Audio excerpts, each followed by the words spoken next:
I am Kamini Patel with the Crime Scene Section. This is Inside HCSO.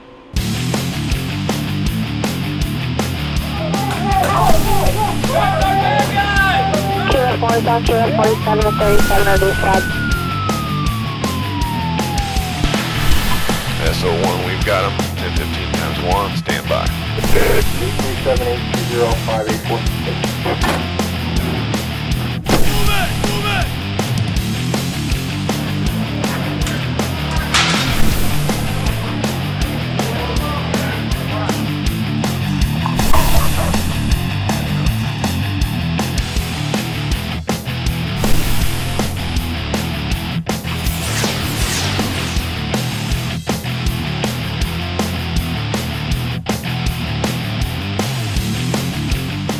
Coming up on this episode of Inside HCSO, deputies and a dog descended on an inmate pod at the Falkenberg Road Jail. Late night burglars bust through the door of a pizza joint with employees still inside, and an old bull gets a new lease on life, courtesy of a deputy. Hello there everyone and welcome. I'm Captain Chad Chronister. You're about to get a one-of-a-kind look at how we serve and protect every day. So let's get to it. Let's go inside HCSO.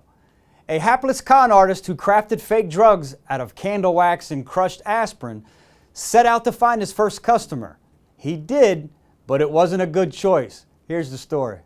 Myself and Deputy Amanda Moranic were out patrolling on a day like today in this neighborhood, just looking for any type of issues, burglaries, drug offenses, anything that we might be able to spot and alert patrol on. We're speaking with some concerned citizens at an apartment complex where we were patrolling who were advising myself and Deputy Amanda Moranic that there's some drug issues that were occurring right in front of their residence. When we were exiting the property, a guy on a bicycle approached me and actually asked me if I wanted to purchase narcotics from him. We had a short conversation. He used some street terminology for for crack cocaine and rode within a few feet to kind of get off the road and conceal himself, and immediately pulled out the substance that he had concealed in his pocket. Shortly after he pulled out the substance that appeared to be crack and powder cocaine, I identified myself as a deputy with the Hillsborough County Sheriff's Office. I also have a badge under my shirt like I'm wearing now, and we took him into custody without issue. A tired old bull, mired in pond muck and on the verge of drowning, finds help from a deputy who didn't think twice about getting wet. Take a look.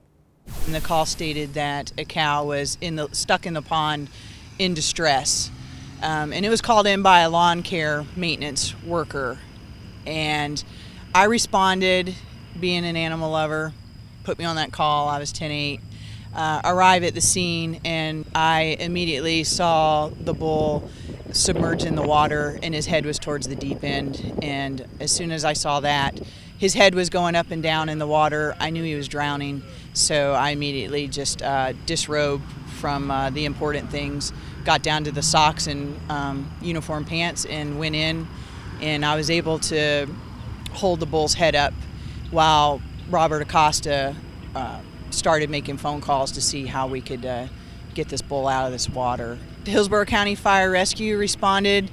The guys were phenomenal.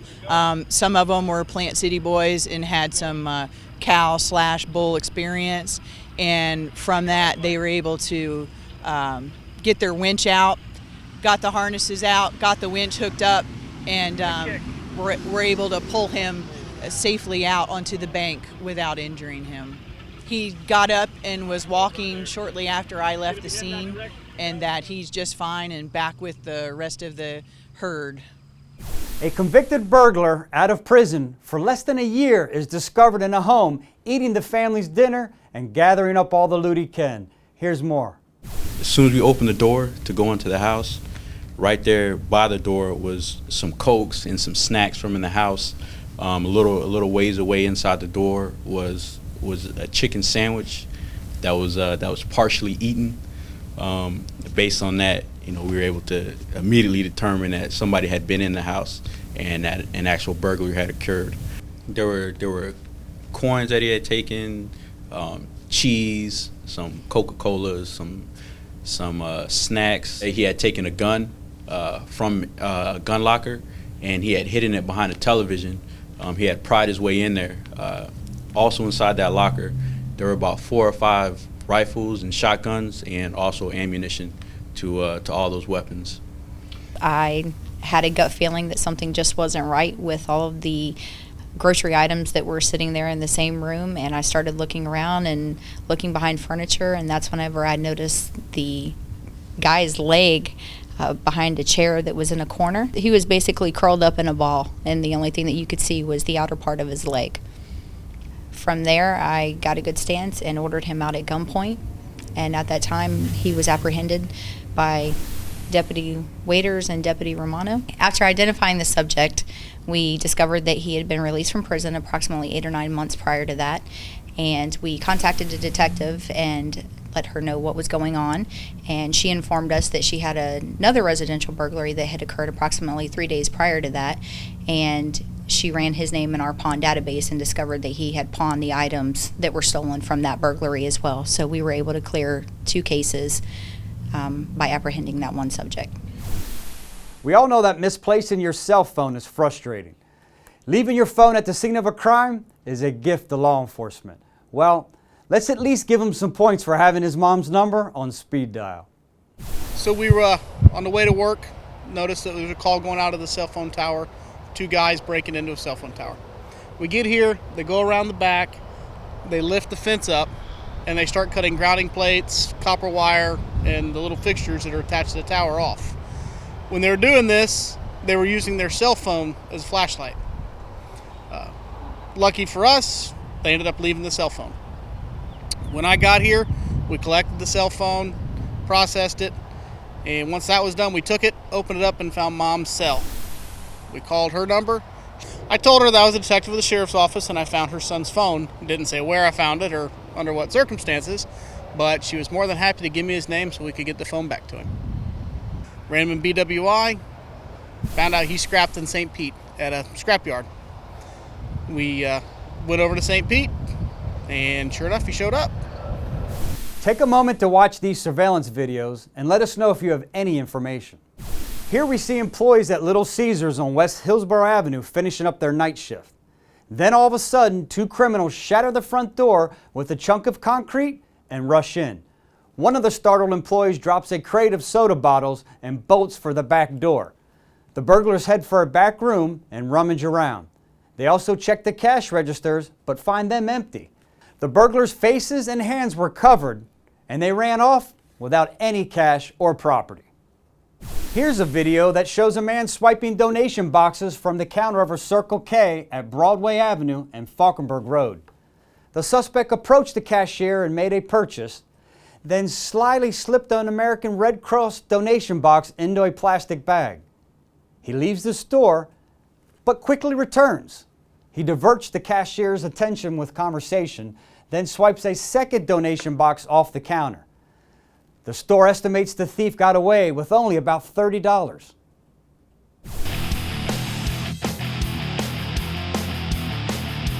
A 50-year-old man was killed in his apartment in January.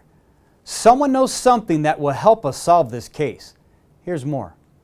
On January 10th, 2014 at approximately 10:10 p.m., the victim, Zen Nguyen, was found deceased in his residence at 2008 Holly Court in Tampa.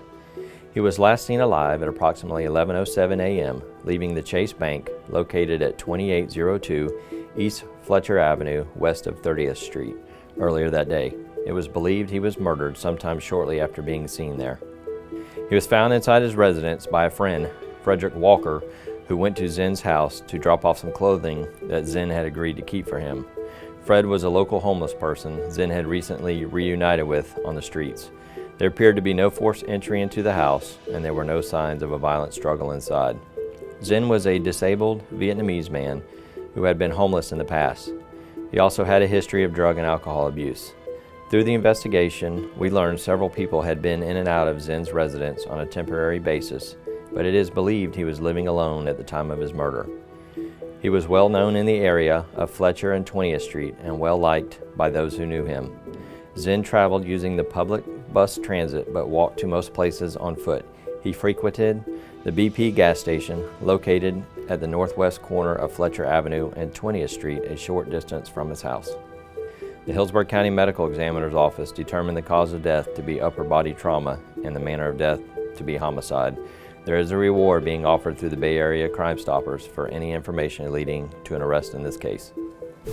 Hello, I'm Detective Oliver with the Homicide Unit. We are looking for anyone who may have information which may help us solve this case, bring closure to the family, and bring a killer to justice. Please call us if you have any information. Thank you. Here come the deputies and a dog named Bencha. It's time for another shakedown of an inmate pod at the Falkenberg Road Jail. Check it out. All right, guys, single file, let's go.